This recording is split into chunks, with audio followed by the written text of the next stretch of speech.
Bon dia i salut. Soc el tio L'Astral. És 30 de maig de 2026 i m'avellis xerrar en voratre un bac. Estic aborronat de veure el projecte de macrourbanització de Planes, un poble del comtat que no aplega a 700 habitants. La macrourbanització serà pa 2.000 o 3.000 persones, 3 o 4 voltes els habitants de Planes.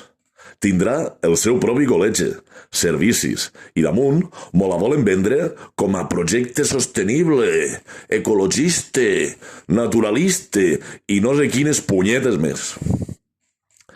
Si ix endavant i està a ple garrams de venir, hauran destruït Planes.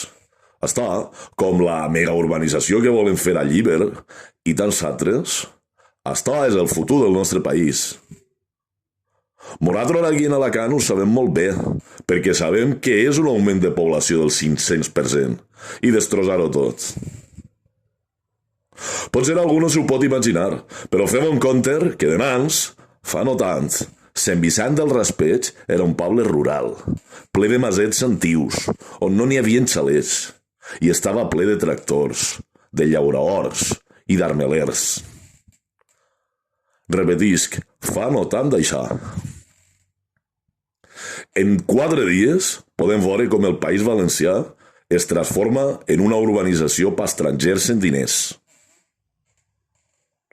L'única manera de detenir això és el socialisme. O socialisme o barbàrie. O se treu una llei que protegisca els interessos nacionals per damunt dels capitalistes o mon anirem a la merda. En un buf. Però en un buf, Ens calen lleis per prohibir l'especulació i la venda de la nostra terra a interessos estrangers. Veges, aquesta és la famosa prioritat nacional. On estan? On s'han clavat ara els fatxes de la prioritat nacional? El País Valencià és una nació amenaçada, en perill d'extinció, que es pot convertir en poc de temps en una urbanització per estrangers.